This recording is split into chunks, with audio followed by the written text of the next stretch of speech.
I'm actually an advocate right now of safety. I think this is one of the most, safety has rarely been so attractive. You can get almost 5.5% for doing nothing at no risk.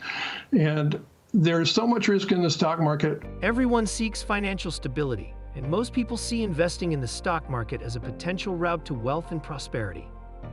A renowned financial analyst, Robert Prechter, has expressed concern about investing in the stock market, at least for now.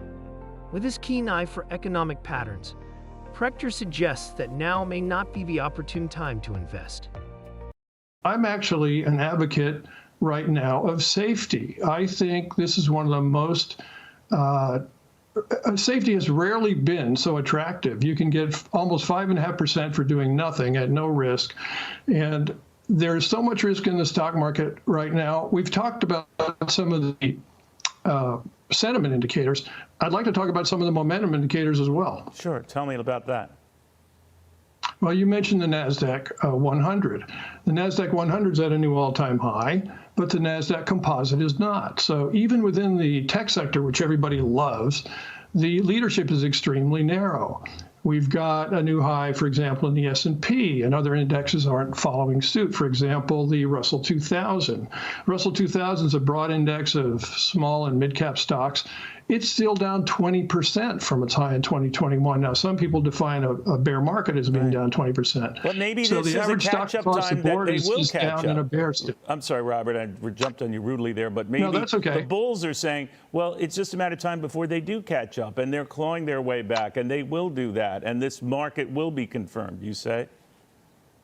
You know, the Russell's been struggling. People haven't seemed to notice, but it topped on the 27th of December, if I recall, and that was the same day the bond rally topped out. So even short term, that little surge we got in the secondaries hasn't followed through. Consider another massive divergence going on, the new high in the Dow Industrial Average. The venerable Dow theory goes back over 100 years, and it said that for a healthy bull market, you need both indexes, the industrials and the transports, to be moving in the same direction. The transports are below their high of December, which was below the high of last July, which was below the high of 2021. So you've got a non-confirmation, a Dow theory non-confirmation at 3 degrees simultaneously. Now, they're right, they could be overcome, but right now it's a signal that's saying the participation in the market is extremely thin. You have to go back to like 1972 when the Nifty 50 were running the market to see anything like it. And I don't even think we have 50 stocks that are leading right now. Prechter talks about factors like the low yield on mutual funds that barely scratch the surface of a bearish market. Keep in mind that mutual funds are a reflection of market sentiment. Then, there's the Magnificent Seven. This group of stocks is anything but magnificent when you consider that half offers no dividends. Market participation is another concern. Prechter notes that it's extremely thin, painting a picture of a market teetering on the edge of apathy. And let's not forget the external factors, the looming 2024 election, and the pockets of war across the globe. In this video, I will dive into Robert Prechter's concerns. Let's start with mutual funds. Prechter claims mutual funds are extremely low. The performance of mutual funds tells you how much confidence investors have in the stock market.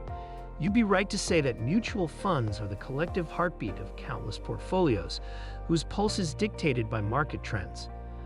So what happens when this heartbeat slows down to a point where it becomes a serious concern? And that's exactly Prechter's concern. 2% cash in mutual funds. Currently, mutual fund rates are low, 2%, alarmingly below 4%. 4% is considered normal and healthy in a good market. This means that all's not well in the financial markets. When mutual funds fail to achieve satisfactory returns, investors lose confidence in the market. Now, investors are usually cautious in a bearish market. They'd rather retreat to safer grounds. But when this happens with mutual funds that are diversified and more stable, then you know there's trouble ahead. And it's not that a few stocks or sectors are not performing well. It's a collective step back and widespread apprehension that the situation will only worsen. This low return rate shows investors are pulling away from mutual funds. And because they can't see to justify the risk, they'd rather sit and wait. Such a scenario can have serious consequences. If you're an individual investor, circumstances like this require you to reassess risk tolerance and your investment strategy. In light of Prechter's analysis, one must ask, as the stakes become higher during a global crisis, would it still be reasonable to play the game when it appears that the deck is stacked against you while the dealer holds all the aces? Well, as the market navigates this uncertainty, the performance of mutual funds remains one of the essential factors that we can use to tell whether we're on track or not. They're the parameters to judge the current market situation and indicate prospects. The other side of the argument is that Prechter may be right in his market analysis, supporting the idea that this is a time for caution rather than jumping in. The investment game is not a simple one, so waiting for a better hand might be your best bet. Half of the stocks in Magnificent Seven have no dividend. Half of those stocks have no dividend at all. Let me talk about dividends and the Magnificent Seven. First, what are the Magnificent Seven stocks? These are a group of big and high-performing stocks in the U.S. stock market belonging to the 7 most valuable companies in the world: Alphabet, Amazon, Apple, Meta, Microsoft, Nvidia, and Tesla. These stocks are the gods of the market. They're huge, high-performing, and they're to rescue the day for investors. However, the problem right now is that only half of them are paying dividends. Picture a party, the type of party everyone wants to be at. I'll call it the party of the Magnificent Seven.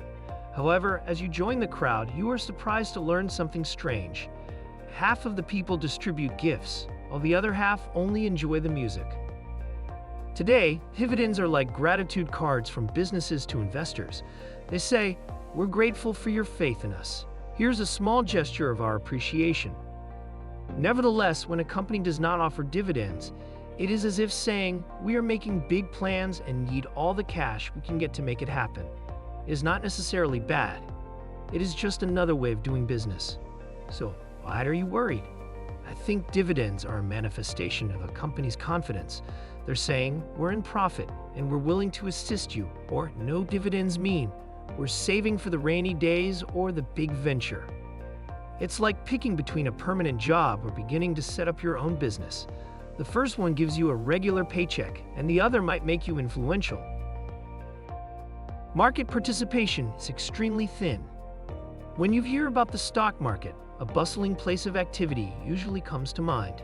However, would you be surprised to hear that it has recently felt like a deserted corridor rather than a bustling shopping mall? The participation in the market is extremely thin. You have to go back to like 1972 when the Nifty 50 were running the market to see anything like it. And I don't even think we have 50 stocks that are leading right now. According to Prechter, participation in the market these days is thin these days. It's the same as throwing a party, and only a few people come. You have the music and the snacks. Few people enjoy it. You might wonder, what does thin even mean in this context? It's like this. Picture a beach on a hot summer afternoon. Usually, it's packed, right? However, if you see fewer people than you expect, you'll likely say that the area is sparsely populated. The same thing applies to the market. When we say thin participation, we mean lower turnover of stocks. For example, few people buy and sell stocks. Almost as if the crowd was dispersed and the atmosphere is almost gone. It is no longer the same. So, what is responsible for this? It is largely down to fear. Investors are now holding back their cash due to uncertainty. Let's dig a little deeper.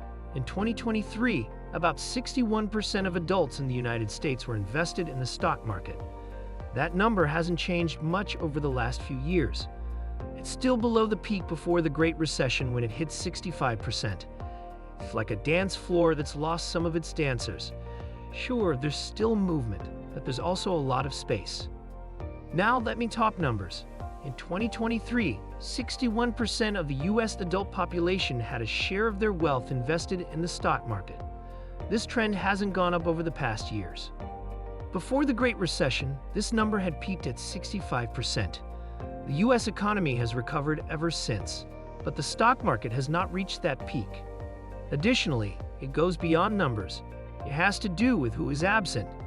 Different groups have varying levels of participation. For example, around 1 in 5 families have stock market holdings, even if they make less than $35,000 annually. However, participation increases as income does. 88% of those who make over $100,000 a year hold stocks. It resembles the more elite and active VIP area of a club. The problem is that each transaction has a greater impact when there is little liquidity. A thin market may see more price volatility. Not to mention that a small number of sales or purchases could cause stock prices to rise above average. It's like a swing that tips out at barely a few grams. Due to the market's increased sensitivity to changes, these low market participation levels may make it more volatile. So what does this mean for you and me? It means we should proceed with caution. Investing in a thinned-out market is like walking on a frozen pond. It is up to you to determine where the ice will break and how thick it will be. In the end, this reflects the times we find ourselves in.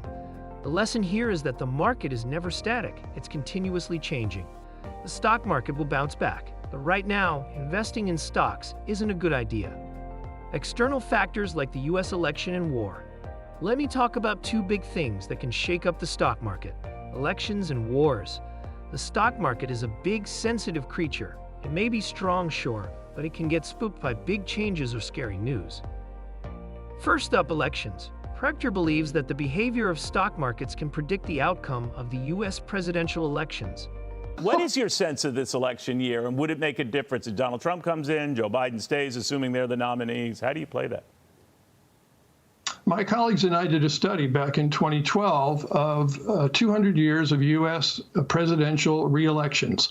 We found that the stock market was an extremely good predictor of who would get re-elected if they were already the president.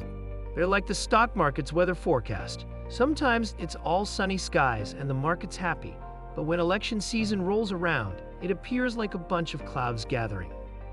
Investors may start wondering, will it rain, storm, or stay clear? That's because whoever gets elected can change the rules of the game. New policies, new plans, it's all up in the air. The 2024 election is coming up, and everyone is on their toes. History tells us that markets usually see moderate gains in election years. But it's not just about who wins.